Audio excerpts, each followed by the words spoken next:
कौन थी वो? मैं 8 महीने की प्रेग्नेंट थी और अपनी डिलीवरी के लिए अपने मायके गई थी। माँ ने मुझे फोन पर बताया, घर के पीछे की तरफ जो खाली जमीन थी ना, वहां पर एक नया कमरा बनवा लिया है। इतने सालों के बाद जैसे ही अपने घर में कदम रखा, कुछ अलग सा लगा। माँ, ये घर के पीछे की तरफ नया कमरा बनवाने की क्या जरूरत थी? अरे बेटा, घर के पीछे दूर दूर तक खाली जमीन है। तेरे पापा को कई दिनों से लग रहा था कि यहाँ पर एक कमरा बनवा लेंगे तो ताजा हवा मिल जाया करेगी। अब तो ये सब छोड़ और चल जल्दी से दूध पी ले। माँ, मैं थोड़ी देर में पी लूंगी, आप सो जाओ। मैंने दूध का गिलास उठाकर उस खिड़की में रख दिया। पता नहीं कब आंख लगी, अचानक से खिड़की के पल्लों के खड़कने की तेज आवाज आई।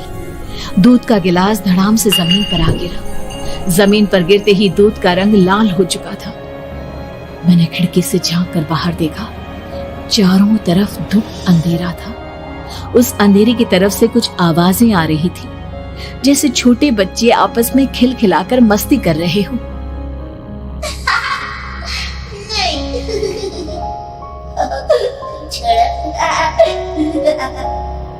इतनी रात को इतने घनघोर अंधेरे में बच्चों की आवाज कैसे आ रही है? घड़ी में वक्त देखा तो ठीक 12 बजे थे। देखकर मैं सन्न रह गई। बुरी आत्मा और भूतों की कई कहानियां मैं सुन चुकी थी। वक्त भी कुछ ऐसा ही था। ऊपर से मैं प्रेग्नेंट। सुना था कि ऐसे वक्त में अक्सर बुरी आत्माएं औरतों का पीछा करती है, तो क्या मेरे पीछे भी? पसीने से तरबतर बड़ी मुश्किल से, जैसे कांपते हाथों से मैंने उस खिड़की को बंद किया। जल्दी से जल्दी उस कमरे से बाहर निकलकर माँ के पास जाने के बारे में सोचा, लेकिन जैसे ही दरवाजे की तरफ पलटी, लगा कोई साया हवा की स्पीड से दरवाजे के सामने से गुजर गया। मेरे गले में अटक कर रह गई। मैं जोर से चीख कर माँ को बुलाना चाहती थी, लेकिन वो आवाज खुद मेरे कानों तक नहीं पहुंच पा रही थी। तो माँ तक कैसे पहुंचती? खिड़की के पल्ले एक बार फिर तेज हवा के झोंके से धड़ाम करके खुल गया और पूरी ताकत से मैं चीख पड़ी। जानती थी मेरी चीख की आवाज सुनकर कुछ ही सेकंड में माँ वहां पहुंच जाएगी, लेकिन ऐसा कुछ हुआ ही नहीं। मेरा कलेजा डर के मारे फटा जा रहा था। आखिर माँ ने मेरी आवाज क्यों नहीं सुनी? इतनी गहरी नींद में तो माँ कभी नहीं सोती। ठीक पीछे खुली हुई वो खिड़की।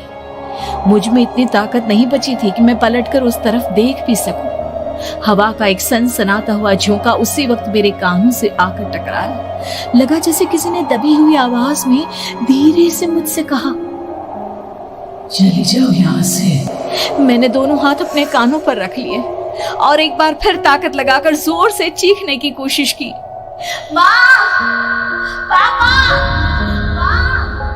मेरी आवाज उस कमरे की दीवारों से टकराकर वापस मुझे ही सुनाई दे रही थी। जितनी ताकत के साथ मैंने चीखने की कोशिश की थी, कुछ ही देर बाद उससे कहीं ज्यादा तेज और दर्दनाक चीख मुझे सुनाई देने लगी। ये आवाज ठीक मेरे पीछे खिड़की से आ रही थी। वो आवाज मेरे कानों में पिघलते हुए लोहे की तरह गिर रही थी। उन आवाजों में हैवानियत थी। वो आवाजें किसी इंसान की नहीं है, इतना मैं समझ चुकी थी। कांप रहे हाथों से मैंने अंधेरे में कुछ ढूंढने की कोशिश की। तभी अचानक मेरा हाथ बेड पर रखी टॉर्च पर पड़ा। किसी तरह ताकत लगाकर टॉर्च का बटन ऑन किया, लेकिन ये क्या? सामने दरवाजे पर 3 छोटी लड़कियां खड़ी हुई थी। उनके हाथ में स्टील के चमचमाते हुए चाकू थे। मैं घबराकर लड़खड़ाई और पीछे की तरफ हटी, लेकिन तब तक वो मेरे पास आ चुकी थी। उनकी गर्दन टेढ़ी थी और उनके हाथों के वो चाकू मेरे पेट को निशाना बनाने को तैयार। मैं जोर से चीखी, नहीं, छोड़ दो मेरे बच्चे को, मत मारो, मत मारो, छोड़ दो मेरे बच्चे को। सोनाली, क्या हुआ बेटा? तू इतनी डरी हुई क्यों है? उठ बेटा, क्या हुआ? हड़बड़ाकर मैंने अपनी आंखें खोली। देखा तो दिन निकल आया था। माँ मुझे जगा रही थी। मेरा चेहरा पूरा पसीने से लथपथ था। क्या हुआ बेटा, तुमने कोई बुरा सपना देखा क्या? मैं अभी तक अपने पूरे होश में नहीं थी। वो मेरे बच्चे को मार देगी माँ। वो लड़की मेरे बच्चे को। मैंने घबराकर अपने पेट को छुआ। सब कुछ ठीक था। और वो दूध जो रात को यहाँ पर गिर गया था, उसका रंग लाल हो गया था। माँ ने हंसते हुए दूध का गिलास मुझे दिखाया। तुमने दूध पिया ही नहीं, पूरा का पूरा ऐसे ही रखा हुआ है। तुमसे कहा था ना सोनाली, सेहत के लिए लापरवाही ठीक नहीं बेटा। लेकिन मैंने तो सब कुछ अपनी खुली आंखों से देखा था। ये सपना कैसे हो सकता है?